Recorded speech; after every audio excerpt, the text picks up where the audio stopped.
Hi అండి, welcome to my channel yummy recipes. ఈరోజు నేను కరకరలాడే స్వీట్ కార్న్ చేస్తున్నానండి. ఇప్పుడు ఎక్కడ చూసినా బజార్లో స్వీట్ కార్న్ కనపడుతున్నాయి. 50కి 3 ఇస్తున్నారు. మీ ఊర్లో ఎంతకి ఇస్తున్నారో కామెంట్ చేయండి. స్కూల్ నుంచి రాగానే పిల్లలకి ఇలా చేసి పెట్టండి, చాలా బాగున్నాయంటారు చేసే విధానం. ఇక్కడ నేను 2 స్వీట్ కార్న్ కంకులు తీసుకొని అంతా ఒలుచుకుంటున్నానండి. పీచు లేకుండా ఇలా నీట్గా చేసుకుంటే చాలండి. అంతా క్లీన్ చేసుకొని ఇంకా కడుక్కొని అవసరం లేదు. నేను చూపిస్తున్నా కదా, ఇలా లావుగా ఉండాలన్నమాట. అప్పుడు మనము డీప్ ఫ్రై చేసినా కూడా బాగుంటాయి. ఇలాగంతా క్లీన్ చేసుకున్నాక నేను టూత్ పిక్ చూపిస్తున్నాను కదండి, ఆ టూత్ పిక్ మెజర్మెంట్తో కట్ చేసుకోవాలన్నమాట. మనకు కరెక్ట్గా వస్తుంది.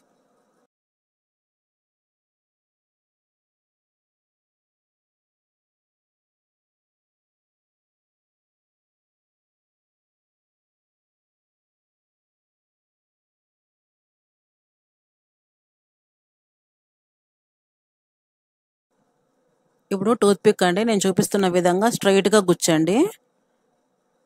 ఇది ఇబ్బంది అనిపిస్తే కినా అన్ని ఉల్చుకొని కూడా గింజల్ని నేను చూపించిన విధంగా ఉడకబెట్టుకొని వేయించుకోవచ్చు, అలా కూడా చేసుకోవచ్చు అనమాట. ఇలాగా స్ట్రైట్గా గుచ్చితే పుల్లకి ఎక్కుతాయి అన్నమాట. అవి అన్నీ ఇలా చేసి పెట్టుకున్నాను. పుల్లకి గుచ్చుకొని ఇవి రాలిపోయినట్టు అనమాట, పక్కన పెట్టుకుంటున్నాను. ఇప్పుడు స్టవ్ మీద నీళ్లు పెట్టుకొని కొంచెం ఉప్పు వేసుకొని మరుగుతున్న నీళ్ళలోకి గుచ్చుకున్న కార్న్స్, స్వీట్ కార్న్స్ ఉన్నాయి కదండి, ఇప్పుడు టూత్ పిక్ గుచ్చుకునేటు అన్నీ వేసి ఒక ఉడుకే, ఎక్కువ మళ్ళీ లేదు, ఒక ఉడకనిచ్చి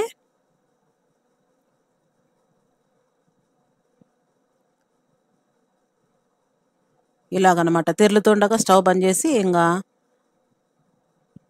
వడగొట్టేసుకోవాలి ఒక స్ట్రైనర్లో. ఇవి ఇలా పోసుకున్నాక చన్నీళ్ళు వేసుకోవాలి, వేడి తగ్గుతుందనమాట తొందరగా. ఇప్పుడు దీన్ని ఫ్యాన్ కింద పెట్టి బాగా చల్లార్చుకోవాలి. బాగా చల్లారినాకనే నేను చూపిస్తున్న విధంగా 2 స్పూన్లు బియ్యం పిండి, 2 స్పూన్ల కార్న్ఫ్లోర్ అనమాట కలిపి, కొంచెం మిరియాల పొడి, ఎందుకంటే కారం తగలాలి కదా, కొంచెం సాల్ట్ కూడా, కొద్దిగా నీళ్లు చిలకరించుకుంటూ ఆ పిండి దీనికి కలిసేలాగా కలుపుకోవాలి, కోటింగ్ లాగా. మీకు అప్పుడే తెలుస్తుందండి, మరి నీళ్ళగా చేసుకోవద్దండి, బాండింగ్ బాగా అతుక్కోదు. మరి కొంచెం మిరాల పొడి వేసుకొని ఇలా కలుపుకున్న దాన్ని బాగా వేడిగా ఉన్న నూనెలో డీప్ ఫ్రై చేసుకోవాలి. అంతేనండి, చాలా క్రిస్పీగా తయారవుతాయి ఇవి. అటు ఇటు తిప్పుతూ బాగా ఎర్రగా వేయించుకుంటే బాగా క్రిస్పీగా ఉంటాయన్నమాట, క్రంచీగా. చిన్నపిల్లలు చాలా ఇష్టపడతారనమాట ఇలాంటి స్నాక్స్ లాగిస్తే స్కూల్ నుంచి వచ్చినాక.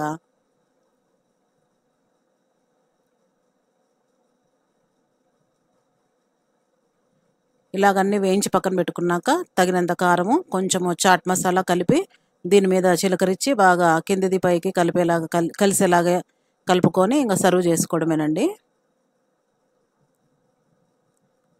నేను చూపిస్తున్నా కదా, ఒక గిన్నెలోకి వేసుకొని ఈ కారం పొడి, చాట్ మసాలా ఇలా కలుపుకున్నాక నిమ్మకాయ పిండేసుకొని ఇంకా సర్వ్ చేసుకోవడమేనండి. చాలా బాగుంటాయి, టేస్టీగా. మీకు నచ్చుతుంది అనుకుంటున్నాను. Thanks for watching.